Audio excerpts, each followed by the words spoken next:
परम पूज्य स्वरूप लिंग कनिक बाबा का 12वां पुण्यतिथि के शुभ अवसर पर यह विशाल सत्संग समारोह भरना ग्राम में श्रद्धेय जुझारू नेता एवं कर्मठ सत्यनारायण साहब जी और उनके सहयोगी द्वारा आयोजित हुआ है।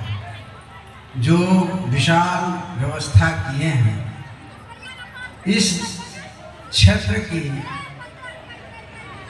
वह मूल संत के रूप में कनिक बाबा मूल संत, क्योंकि कनिक साहब के साथ कई जगह सत्संग में जाने का अवसर प्राप्त हुआ, कई बार बातचीत हुई। तो श्रद्धेय श्री कनिक बाबा ने अपनी शुरुआत की बात, मैंने पूछा कि साहब जी यह बताइए कि शुरुआत में जो आप लोग कबीर साहब को तो लोग नहीं मानते थे, तो आप किस तरह से कबीर साहब को प्रचार प्रसार किए? तो कहे जितेंद्र साहब बड़ा कष्ट हुआ, बड़ा। कहा क्या है? कहा एक दिन की बात, एक दिन घटना बताए कि उस समय हम लोग को दल जब कोई देता था ध्यान का, तो हम लोग ध्यान के दल माना दिन में नहीं लेते थे। बताइए आज देखिए हम लोग इतना लोग, कई हजार लोग एक जगह बैठे हुए हैं, वह स्थिति थी बिहार की। तो दिन में दल नहीं लेते थे, रात को लेते थे। तो रात को लेते थे और उसका ध्यान कर देते थे, कुछ भजन वजन हो जाता था, हम लोग चले जाते थे। बहुत देर तक रहते नहीं थे, गुप्त रूप से कबीर साहब का प्रचार करते थे। ये स्थिति थी उस समय, जिस समय कनिक साहब जी यहाँ प्रचार किए इस बिहार की धरती पर। हम तो यह कहेंगे कि सदगुरु कबीर साहब के प्रतिमूर्ति रूप कनिक साहब इस भरना की धरती पर उपस्थित हुए। और जिस तरह से कबीर साहब ने संघर्ष किए, लोगों की चेतना को जगाए, छुआछूत को मिटाए, जातिवाद को खत्म किए, वही काम कनिक बाबा ने अपने समय में किए। कहा एक रोज की बात है जितेंद्र जी, हम लोग किसके यहाँ बोला, नाम तो अब इतना दिन भूल गया हूँ, नाम बोला, उनके यहाँ ध्यान का दल लिया। ध्यान के दल लिए, रात में हम लोग ध्यान कर रहे थे, भोजन कर रहे थे, कि गांव के 8-10 आदमी आया, हम लोग को पीठे पर मारना शुरू कर, पीठे पर। लेकिन हम लोग कुछ नहीं बोले, हम लोग कुछ नहीं बोले, न उसको रोके न बोले, एक आध थप्पड़ ऐसे ऐसे कर दिया, लेकिन हम लोग कुछ नहीं बोले। कबीर साहब ने कहा है, जो कोई गाली दे जवाब ना दीजिए, गम अमृत तेरे पास घोर क्यों न पीजिए, गम खाए। क्योंकि सदगुरु कबीर साहब के जो क्रांतिकारी विचार है, उन्होंने कहा, कनिक बाबा ने, सदगुरु कबीर साहब को 52 कसमें दी गई। तो हमको ये थोड़ा सा ये लोग विरोध है किया तो क्या हो गया? हम जब क्रांति कर रहे हैं, लोगों में चेतना जगा रहे हैं, सबको मानव को जोड़ रहे हैं। उस समय कहता था कि कबीरपंथी कुछ नहीं मानता, देवी देवता कुछ नहीं मानता है, असली देवी। कहा हम तो असली देवी देवता को मानते हैं, माता देवी है, पिता महादेव है, देव है, हमें इसकी माता पिता की पूजा करते हैं। तो कनिक साहब उस समय लोगों में कबीर साहब के ज्ञान को भरे, धीरे धीरे उसकी संख्या बढ़ी, और संख्या बढ़ी तो लोग धीरे धीरे दबता चला गया। और ये है सदगुरु कबीर साहब के मानवतावादी विचारधारा जो आगे प्रफुल्लित हुई। जब आगे प्रफुल्लित हुआ, कुछ लोग और बढ़े, तब फिर उस पर एक कुठारा घात हुआ और मानवतावाद यहाँ बिहार की धरती से दबने लगा सदगुरु कबीर साहब के सिद्धांत। और दूसरा जो ब्रह्मवाद के सिद्धांत, ओम का सिद्धांत फिर पनपने लगा। तब उस समय परम पूज्य सदगुरु धर्म स्वरूप साहब जी फतवा से आए, और जब फतवा से आए एकादशी सत्संग का आरंभ हुआ। उस समय पूर्णिया में आश्रम नहीं बना था, तो रामबाग में आश्रम था कबीर साहब से पुराना, वहाँ सब लोग जुटते थे।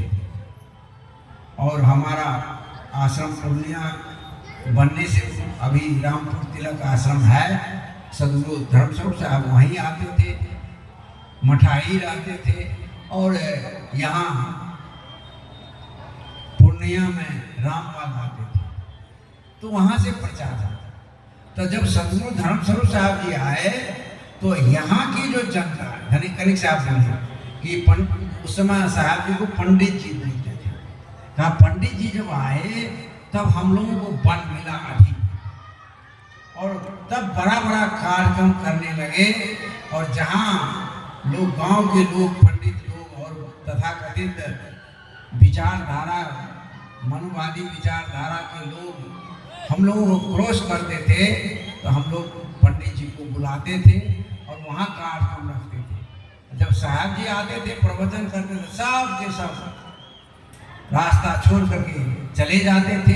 धीरे धीरे चेतनाएं जगी, और चेतना जगी तो आज मानवतावाद भारत में ही नहीं पूरे विश्व में मानवतावाद का बोलबाला है। आज मानवा आयोग का जो गठन है विश्व में, ये सदगुरु कबीर साहब का ही सिद्धांत है। धर्म, बहुत सारा धर्म है।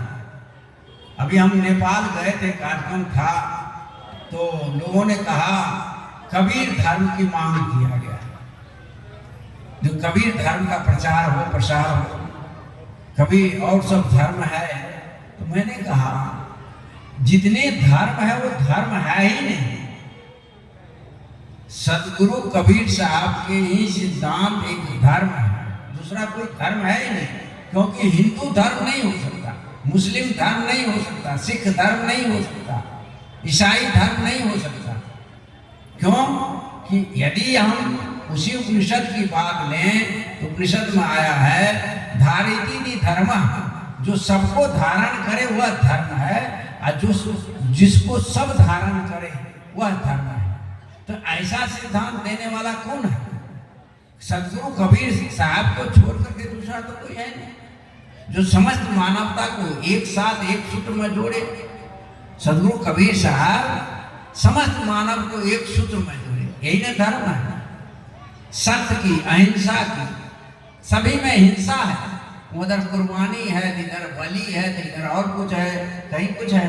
लेकिन सदगुरु कबीर साहब पूर्ण हिंसक, पूर्ण अहिंसावाद को स्थापित किया, जन जन तक फैलाया, और भ्रम और पाखंड को दूर किया।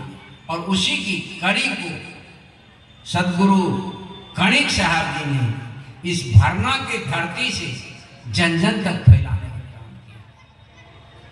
सदगुरु कणिक साहब हृदय के बड़ा निर्मल संत थे, निर्मल थे।